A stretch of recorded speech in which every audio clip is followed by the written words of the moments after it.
Her phone rang at 2:14 a.m. Not vibrated, rang, sharp, urgent, alive.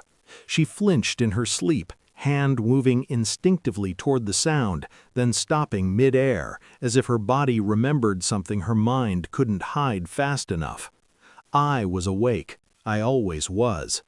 The name on the screen lit the room for half a second before she flipped the phone face down. Too fast, too practiced.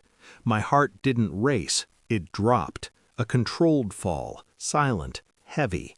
She whispered my name just to check if I was asleep. I didn't answer. Her breathing stayed shallow for a long time after that. I counted every inhale, every pause, every lie traveling through the dark. Outside, a car passed, headlights slid across the ceiling. Normal sounds, normal night. Everything was normal, except the way my hands clenched beneath the sheets, except the way I suddenly understood that I had been living inside a carefully decorated illusion.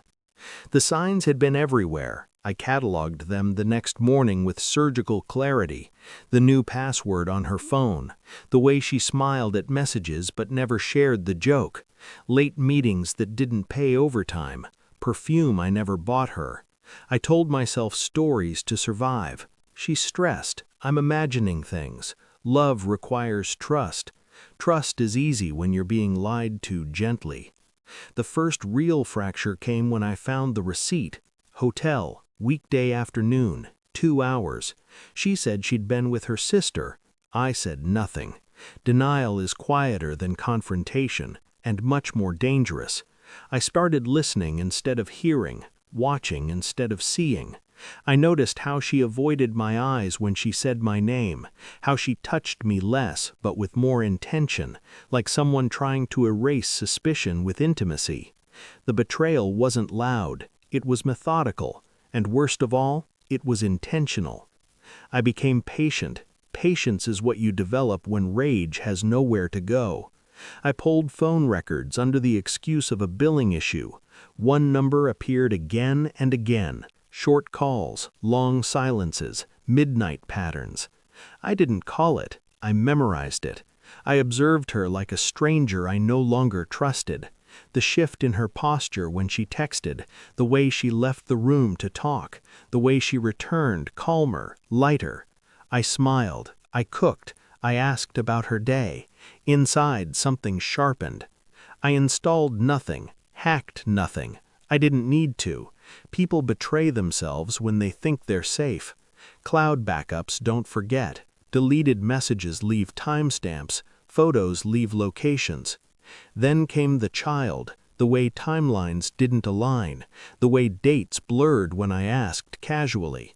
I ordered a DNA test without telling her, not out of panic, out of precision. I needed the full map of the damage before I moved.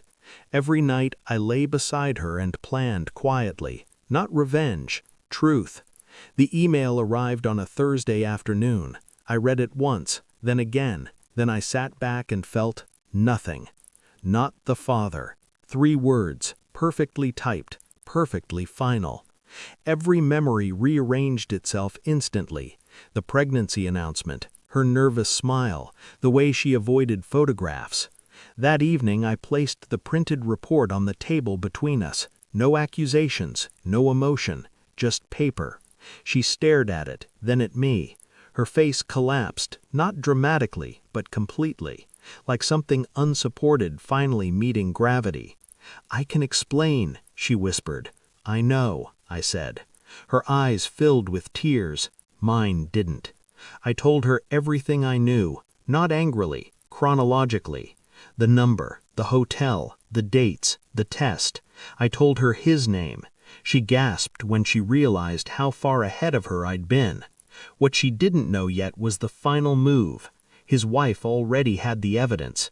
Emails, locations, photos. I sent them an hour earlier. His company had received an anonymous package too.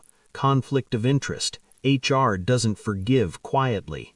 I watched comprehension dawn in her eyes. This wasn't a fight. It was an ending. She cried, promised, reached for me. I stepped back. "I didn't want to hurt you," she said. I nodded. That's the problem, I replied. You didn't care enough to stop. I packed one bag, slowly, calmly. She followed me, braking. I didn't look back. Silence is different when it's earned. No lies, no waiting, no wondering who's calling at night. I didn't destroy her. I let the truth do that.